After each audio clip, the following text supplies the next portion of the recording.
finally got entangled into the whole thing. And it came up with this famous, not so famous, infamous chapter 8, which apparently, even by the very report's own admission, guided in formulation of 3 different alternatives. If among the various alternatives that they've given, 3 are rejected by them, 3 may be valuable for us to consider in the political spectrum, and that very chapter, which was important in influencing and guiding the writing of those 3 chapters, are denied to us.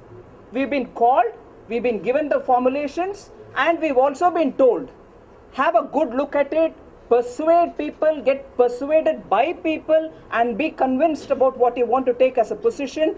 Do your homework, we'll have another meeting. And that's exactly what the Home Ministry told all the political parties when they were called after the report was submitted. Is denied that very chapter, which guided in formulation of the 3 alternatives. What homework are all of us going to be doing? We are poring over the report because, after all, the Home Ministry has told us to do it.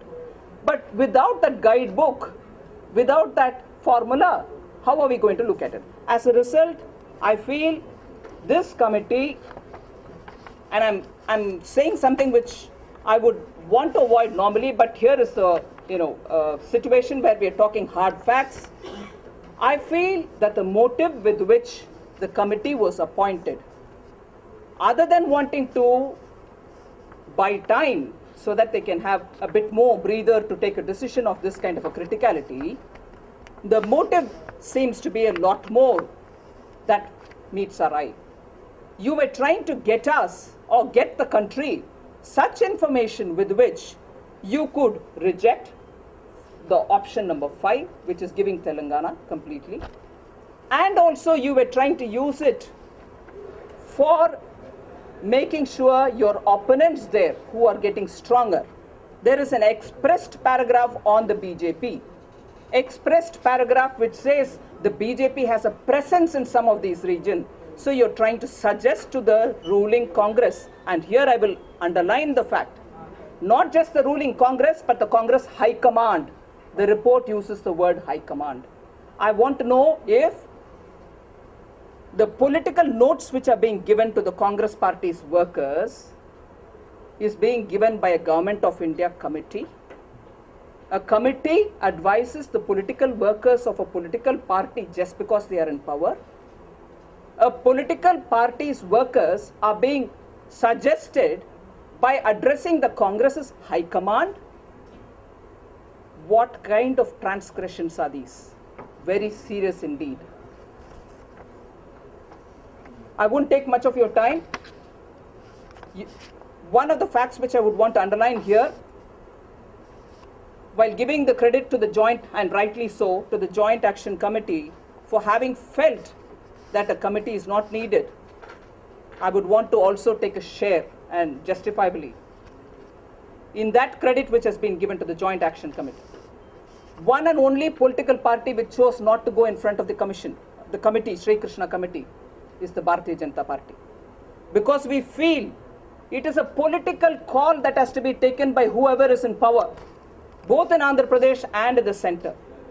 Andhra Pradesh, which is ruled by the Congress party, because it dilly-dallied, because it played probably even hypocritically, did not even address the issue, in spite of having put it in its manifesto, in spite of making sure that they promised to the people that they will deal with this issue, and in spite of it, it did not address the issue.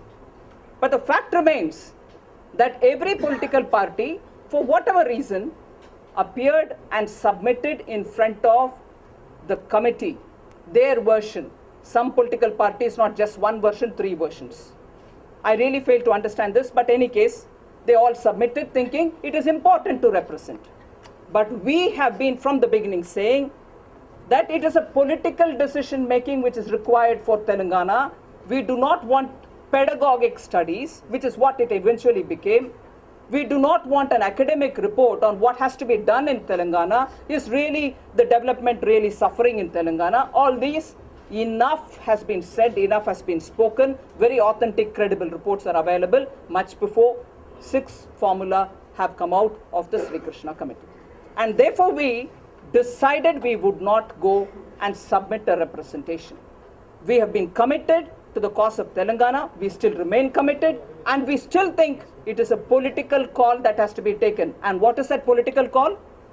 Table a bill in the Houses of Parliament. We are there. We are there to support it. Support the bill and get Telangana.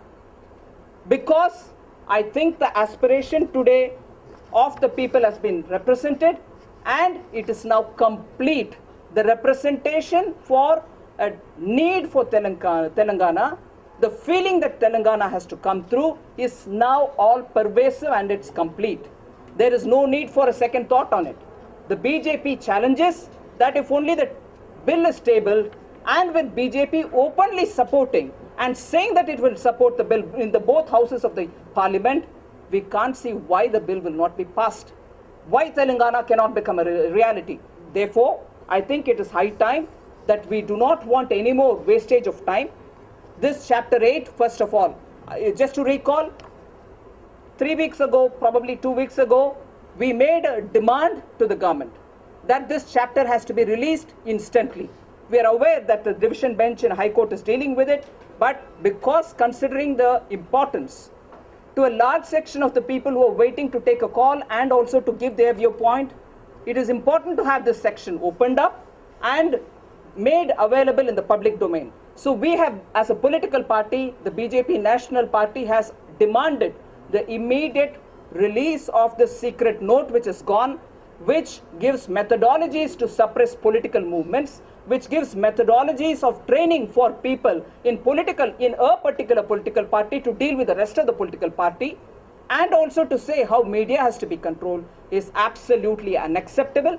And we are very clear that we are here for this cause. We have said it, we are repeatedly saying it. We could not deliver is a truth for compulsions of alliance, but it is a truth that we have not changed our position in spite of political difficulties. We did not bother about the political fallout, but we are with a cause today until Telangana is achieved. Thank you very much. Certainly, I would have loved to stay for the whole day, but because, as all of you all are aware, in the next few days, the national executive of the BJP is scheduled to meet in Lucknow, and all of us are in the process of getting ready and prepared for that main event. As a result, I thought I'll definitely learn from being here all that is being said by eminent speakers, and therefore I tried staying back. I'm really sorry if I'd rushed you all about changing the order of speakers, and I do respect every thought which is expressed here, because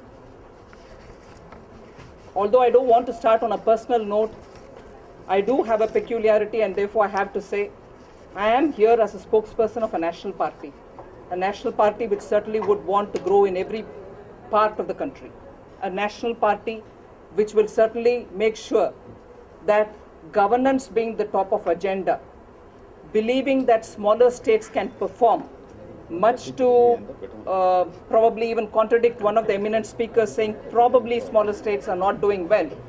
There are enough statistics to prove that small states have done well in the last 10 years, and for which there is enough information provided by Government of India and the Prime Minister's office in particular to say, and I take extreme pride in saying this, to say that the 3 newly formed states, which are just 10 years old, are doing very well, especially on indicators which matter to human welfare, especially on indicators which are social welfare related. So if we are in our urgency towards growth, sustainable growth, I think it is important to see that the smaller states are the ones which are showing indicators which are not being produced by the BJP but by Government of India, that social welfare indicators are better served there. Instruments of public welfare are reaching out to the doorstep of the people, and therefore if anyone here has an apprehension that smaller states may probably have a problem, teething problem of survival, please ward that off. There is enough evidence to believe that even a state like Jharkhand, which I understand had a history of instability, political instability even within the first 10 years, still has shown indicators that it is moving forward and in a very appreciable way. Therefore, let us first remove that anxiety that probably smaller states cannot. I will produce enough data, if there is permission sometime, to prove that smaller states are definitely speeding up on the process of reaching out to its people. Reaching out to its people is the main issue. And through that, you're able to get the pulse of the people better, you're able to address issues of concern, people's concern better. And as a result, I take pride in saying smaller states in which BJP believes are performing well, and if only during the time when Jharkhand, Chhattisgarh and Uttarakhand were created, if we did not have compulsions of alliance, we would have definitely made sure Telangana was also created. Unfortunately, because of compulsions, not the kind of compulsions of alliance which UPA is talking about. I'm a political party representative. Sorry if my speech verges on taking a chance to hit at my opponent, but I will do it because I have substantial reasons to do it here. The political opponent believes in buying time, believing in postponing decisions which are crucial and critical to people. And as a result of which today, Telangana has become a very, very critical issue, thanks entirely to their nearly 50 years of rule in Andhra Pradesh after even the gentleman's agreement. There cannot be a doubt that by procrastination and by delaying critical decision, issues in Andhra Pradesh have got complicated. And today again, it's the same Congress party which has messed up Andhra Pradesh. And as a result, we are all of us, people in the region of Telangana, in the region of coastal areas and in the Rayalaseema area are facing a troubled, very, very delicate moment in the history of free India, which is thanks entirely to the Congress party because their very business is to delay decision. And you've seen it today on how critical issues, either they delay decision or give us excuses. And therefore, slightly differing from the earlier speakers, particularly, I hesitate to say this, but probably even digressing and probably not really taking the line which eminent jurist Prashant Bhushan has taken. The conspiracy to support corporate sector probably is a bit later.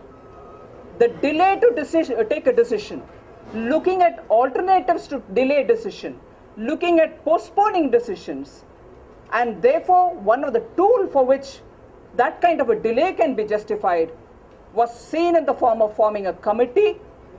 And a committee, because if it was a commission, you probably will be compelled to take some of its suggestions. A committee is good enough to use as a tool for delaying decision. And therefore, I'm not in any way saying Sri Bhushan's argument has no merit. It certainly will have a lot of merit. But I'm not even going that far.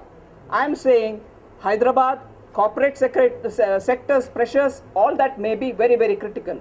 But the first step towards the whole thing is Congress parties not wanting to take a decision, looking at a very, very substantial, viable, in at least as a facade, alternative to delay decision, and therefore form a committee and not a commission as per the Act.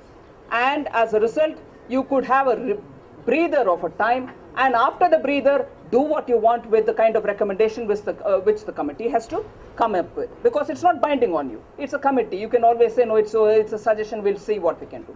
So it was a tool for those who are sitting there to delay, to cover up for the mess that they created midnight, to cover up the promise which they came up for some reason, which they would call hastily, but which we think was some kind of a mischief somewhere in decision making. So that being my contention, I really wouldn't want to go to the extent of looking further up, but to say Congress party does not have the courage to take important decisions and they would only look for excuses. This played up as one.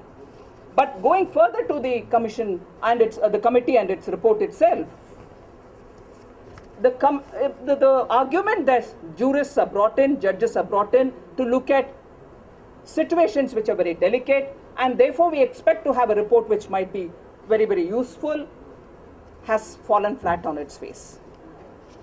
We know when judges are brought in for taking important considerations from the people so that there can be important decisions to be made. The reason for justifying such presence of eminent jurists is because people in judiciary, people who are trained in judiciary, rise above arbitrariness. In case there was a question of arbitrary viewpoint, emotions being very high in the region of Telangana, in case as the people in the coastal districts and Seema were feeling probably there's a lot of sentiment which is being referred to and probably it is not there in the ground.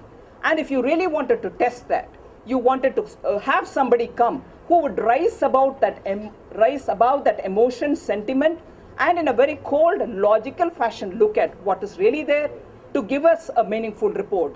The government probably thought it fit to have a jurist or a judge to come. But why does a jurist or a mind which is trained in judiciary give us the sense of little confidence saying probably a retired judge has come, he's probably going to give us some kind of an input? It is because we believe they rise above arbitrariness. They rise about with a certain kind of coolness and look at emotionally charged arguments. And Telangana is an emotionally charged argument. Let us not forget.